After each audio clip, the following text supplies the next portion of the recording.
ಇವತ್ತು ನಮ್ಮ ಕೆಂಪೇಗೌಡರ 517ನೇ ಜಯಂತ್ಯೋತ್ಸವವನ್ನು ಬಹಳ ವಿಜೃಂಭಣೆಯಿಂದ ಆಚರಿಸಲಾಗಿದೆ. ಈ ಸಂದರ್ಭದಲ್ಲಿ ಕೆಂಪೇಗೌಡರು ಬೆಂಗಳೂರು ನಗರವನ್ನು ಯಾವ ರೀತಿ ಕಟ್ಟಿದರು, ಯಾವ ರೀತಿ ಬೆಳೆಸಿದರು, ಅವರ ಕನಸು ಏನಾಗಿತ್ತು. ಏಕೆಂದರೆ ಅವರು ಇದ್ದಂಥ ಸಂದರ್ಭದಲ್ಲಿ ಬೆಂಗಳೂರು ಒಂದು ಏರ್ ಕಂಡೀಷನ್ ಸಿಟಿ ಆಗಿತ್ತು. ಇವಾಗ ಬೇರೆ ಅಂದರೆ ಅವರು ಎಷ್ಟು ಕೆರೆಗಳನ್ನು ಅಭಿವೃದ್ಧಿ ಮಾಡಿದರು, ಎಷ್ಟು ಪೇಟೆಗಳನ್ನು ಅವರು ಕಟ್ಟಿದರು. ಇವತ್ತು ಅವರು ಕೆಂಪೇಗೌಡರನ್ನ ನಾವು ಪ್ರತಿದಿನ ಬೆಂಗಳೂರು ಅಭಿವೃದ್ಧಿ ಆಗುವಾಗ ಅವ್ರು ನೆನ್ಕೋಬೇಕು ನಾವೆಲ್ಲ. ಯಾಕೆಂದರೆ ಇವತ್ತು ಬೆಂಗಳೂರು ಇಡೀ ವಿಶ್ವದಲ್ಲೇ ಒಂದು ಅತಿ ವೇಗವಾಗಿ ಬೆಳೆಯುತ್ತಿರುವಂಥ ಒಂದು ದೊಡ್ಡ ನಗರವಾಗಿದೆ. ಸುಮಾರು 750 ರಾಷ್ಟ್ರೀಯ ಮತ್ತು ಬಹುರಾಷ್ಟ್ರೀಯ ಕಂಪನಿಗಳು ಇಲ್ಲಿ ಕೆಲಸ ಮಾಡ್ತಾ ಇದ್ದಾವೆ. ಲಕ್ಷಾಂತರ ಜನರಿಗೆ ಉದ್ಯೋಗವನ್ನು ಕಲ್ಪಿಸಿಕೊಟ್ಟಿದೆ ಮತ್ತು ಭಾರತದ ಎಕಾನಮಿಗೂ ಕೂಡ ಇವತ್ತು ಇದರ ಬೆಂಗಳೂರಿನ ಕೊಡುಗೆ ಬಹಳ ಹೆಚ್ಚು. ಹಾಗಾಗಿ ಕೆಂಪೇಗೌಡರನ್ನು ನಾವು ಎಂದೆಂದಿಗೂ ನೆನ್ಕೋಬೇಕು. ಯಾವಾಗಲೂ ಅಷ್ಟೇ ನಾಡು ಕಟ್ಟಿದಂಥವರು ಅವರು ಇಲ್ಲದೇ ಇದ್ದರೂ ಕೂಡ ಅವರು ಯಾವಾಗಲೂ ಜೀವಂತವಾಗಿರ್ತಾರೆ ಅನ್ನೋಕ್ಕೆ ಅವರೇ ಸಾಕ್ಷಿ. ದುಡಿಬೇಕು, ದುಡಿದು ತಿನ್ನಬೇಕು, ಆವಾಗ ಬಹಳ ಅಭಿವೃದ್ಧಿ ಆಗುತ್ತೆ. ಸೋಮಾರಿಗಳಾಗಬಾರ್ದು, ಆ ರೀತಿ ಕೆಲಸ ಮಾಡಬೇಕು ಮತ್ತು ಯಾವಾಗಲೂ ಒಬ್ಬರನ್ನ ಬೆಳೆಸಬೇಕು. ಇನ್ನೊಬ್ಬರನ್ನು ಬೆಳೆಸುವಂಥ ದೊಡ್ಡ ಉದಾರತೆ ಕೂಡ ಇರಬೇಕಾಗುತ್ತೆ. ಬಟ್ ಬಹಳ ಮುಖ್ಯವಾದದ್ದು ಶ್ರಮ ಬಹಳ ಮುಖ್ಯ, ಶಿಸ್ತು ಬಹಳ ಮುಖ್ಯ. ಸೊ ಅದೇ ಕೆಂಪೇಗೌಡರು ಹೇಳ್ಕೊಟ್ಟಿರೋದು. ಅದರಿಂದ ಯಾವಾಗಲೂ ಅಷ್ಟೇ ನಮ್ಮ ಕನಸು ನನಸಾಗಬೇಕಾದ್ರೆ ಎಲ್ಲ ಒಟ್ಟಿಗೆ ಕೆಲಸ ಮಾಡಬೇಕು. ಎಲ್ಲ ಸಮುದಾಯಗಳನ್ನು ಕೂಡಿಸ್ಕೊಂಡು ಕೆಲಸ ಮಾಡಿದರೆ 2ನೇ ವರ್ಷದ ವಾರ್ಷಿಕೋತ್ಸವ ದಯವಿಟ್ಟು ನಮ್ಮ ಪೌರ ಕಾರ್ಮಿಕರು ಮಹಿಳೆಯರು ಬಂದಿದ್ದೀರಾ, ವೇದಿಕೆ ಮೇಲೆ ಬಂದು ನಿಮಗೆ ಆದಂತಹ ಒಂದು ಅರ್ಥಪೂರ್ಣವಾಗಿ ಅರ್ಶನ ಕುಂಕುಮವನ್ನು ಕೊಟ್ಟು ನಿಮಗೆ ಕಾರ್ಯಕ್ರಮದಲ್ಲಿ ಅಭಿನಂದಿಸ್ತಾ ಇದ್ದಾರೆ.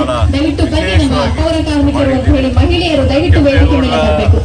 ಏನು ದೂರದೃಷ್ಟಿ ಇದೆ ಅದನ್ನೆಲ್ಲರೂ ಅಳವಡಿಸಿಕೊಂಡು ಒಂದು ಚಪ್ಪಾಳೆ ಬರಲಿ ನಮ್ಮ ಎಲ್ಲಾ ಪೌರ ಕಾರ್ಮಿಕರಿಗೂ ಕಾರ್ಯಕ್ರಮದಲ್ಲಿ. ಯಾಕಂದ್ರೆ ಪ್ರಭು ಕೆಂಪೇಗೌಡರ 517ನೇ ಜಯಂತ್ಯೋತ್ಸವವನ್ನು ಇವತ್ತು ನಮ್ಮ ಉತ್ತರಹಳ್ಳಿ ವಾರ್ಡ್ನಲ್ಲಿ ಭಾಳ ಅದ್ದೂರಿಯಾಗಿ ನಮ್ಮ ಸಮಿತಿಯವರು ಭಾಳ ಅಚ್ಚುಕಟ್ಟಾಗಿ ಭಾಳ ಸಂತೋಷದಿಂದ ಒಂದು ಈ ಕಾರ್ಯಕ್ರಮನ ಹಮ್ಮಿಕೊಂಡಿದ್ದು, ಈ ಕಾರ್ಯಕ್ರಮಕ್ಕೆ ಲೋಕಸಭಾ ಸದಸ್ಯರಾದ ಡಾಕ್ಟರ್ ಮಂಜುನಾಥ್ ಅವರು ಮತ್ತು ಶಾಸಕರಾದ ಕೃಷ್ಣಪ್ಪನವರು ಭಾಗವಹಿಸಿ ಕಾರ್ಯಕ್ರಮನ ಮೆರುಗು ತಂದರು. ನಿಜಕ್ಕೂ ಈ ನಾಡಪ್ರಭು ಕೆಂಪೇಗೌಡರು ಬೆಂಗಳೂರು ನಿರ್ಮಾತ, ನಮಗೆ ಎಲ್ಲ ಬೆಂಗಳೂರಲ್ಲಿ ವಾಸಿಸುವಂಥ ಎಲ್ಲ ಜನರಿಗೆ ಆಶ್ರಯದಾತ. ಹಾಗಾಗಿ ಅವರ ಒಂದು ಜಯಂತ್ಯೋತ್ಸವ ಮಾಡೋದು ನಮ್ಮ ಕರ್ತವ್ಯ. ಹಾಗಾಗಿ ಇವತ್ತು 517ನೇ ಜಯಂತ್ಯೋತ್ಸವವನ್ನು ಭಾಳ ಅದ್ದೂರಿಯಾಗಿ ಮಾಡಿದ್ದೀವಿ.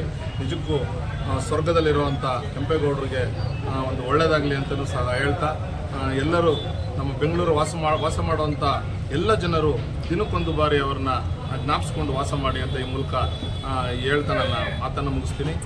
ಜೈ ಹಿಂದ್, ಜೈ ಕರ್ನಾಟಕ. ಮತ್ತೆ ನಮಸ್ಕಾರ.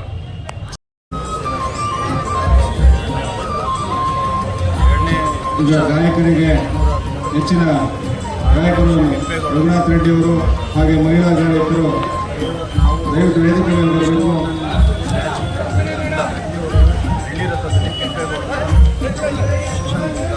ಆಗಮಿಸಿ ಇಲ್ಲಿ ಎಲ್ಲ ನಮ್ಮ ದಕ್ಷಿಣ ವಿಧಾನಸಭಾ ಕ್ಷೇತ್ರದ ಶಾಸಕರು ಹಾಗೂ ಇಲ್ಲಿರುವಂಥ ನಿಕಟಪೂರ್ವ ಕಾರ್ಪೊರೇಟರ್ ಆದಂಥ ಹನುಮಂತಯ್ಯ ಅವರು ಹಾಗೂ ಎಲ್ಲ ಪದಾಧಿಕಾರಿಗಳು ಇವತ್ತಿಲ್ಲಿ ಆಗಮಿಸಿದರು.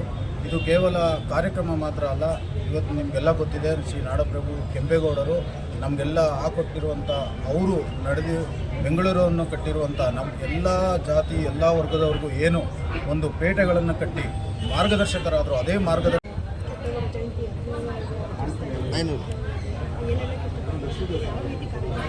ಯಾರೆಲ್ಲ ಬಂದಿದ್ರು ಅಲ್ಲಿ. ಇದು ನಮ್ಮ ನಾಡಪ್ರಭು ಕೆಂಪೇಗೌಡ ಸೇವಾ ಸಮಿತಿಯಿಂದ 2ನೇ ಅದ್ದೂರಿಯಾದಂಥ 517ನೇ ಜಯಂತ್ಯೋತ್ಸವ. ಈ ಜಯಂತ್ಯೋತ್ಸವ ಕಾರ್ಯಕ್ರಮಕ್ಕೆ ನಿಮ್ಮೆಲ್ಲರ ನೆಚ್ಚಿನ ಲೋಕಸಭಾ ಸದಸ್ಯರಾದಂಥ ಡಾಕ್ಟರ್ ಮಂಜುನಾಥ್ ಅವರು ಬಂದಿದ್ದರು. ಭಾಳ ಖುಷಿಯಾಯಿತು. ಇಲ್ಲಿ ನೆಚ್ಚಿನ ಶಾಸಕರು, ಅಭಿವೃದ್ಧಿ ಆಹ್ಕಾರ, ನಮ್ಮೆಲ್ಲರ ಜನಸ್ನೇಹಿ ಶಾಸಕರಾದಂಥ ಕೃಷ್ಣಪ್ಪ ಅವರು ಬಂದಿದ್ದರು. ಭಾಳ ಖುಷಿಯಾಯಿತು. ಹಾಗೆ ನಮ್ಮ ಕೆಂಪೇಗೌಡ ಸೇವಾ ಸಮಿತಿಯ ಪ್ರೋತ್ಸಾಹಕರು ನಮ್ಮ ಹನುಮಂತಣ್ಣವರು, ಅವರ ಪ್ರೋತ್ಸಾಹ ನಮಗೆ ತುಂಬ ಇದೆ. ಅವರ ಸಹಕಾರ ನಮಗೆ ತುಂಬ ಬೆಂಬಲ ಇರೋದ್ರಿಂದ ಈ ಕಾರ್ಯಕ್ರಮ ಹೀಗೆ ನೆರವೇರಿತು. ಹಾಗಾಗಿ ಈ ಕೆಂಪೇಗೌಡ ಜಯಂತ್ಯೋತ್ಸವಕ್ಕೆ 517ನೇ ಜಯಂತ್ಯೋತ್ಸವಕ್ಕೆ ನಮ್ಮೆಲ್ಲರ ಸ್ನೇಹಿತರಾದಂಥ ಬಲರಾಮಣ್ಣವರು ನಾಗೇಣ್ಣವರು, ರಾಕೇಶ್ ಗೌಡರು, ಹಾಗೆ ಅರುಣ್ ಅವರು, ಹೇಮಂತ್ ಅವರು ಎಲ್ಲ ಹೇಳ್ತವ್ರೆ ತುಂಬ ಹೆಸರಿದೆ. ಹಾಗಾಗಿ ಎಲ್ಲರ ಸಹಕಾರದೊಂದಿಗೆ ಈ ಜಯಂತ್ಯೋತ್ಸವ ತುಂಬ ಅದ್ಧೂರಿಯಾಗಿ ನೆರವೇರಿತು. ಇಲ್ಲಿ ಬಂದಿರುವಂಥ ಎಲ್ಲ ಅಭಿಮಾನಿಗಳಿಗೂ ಕೆಂಪೇಗೌಡರ ಸ್ಮರಿಸಿದ್ದಕ್ಕೆ ತುಂಬ ಧನ್ಯವಾದಗಳನ್ನ ಅರ್ಪಿಸ್ತೇನೆ. Thank you.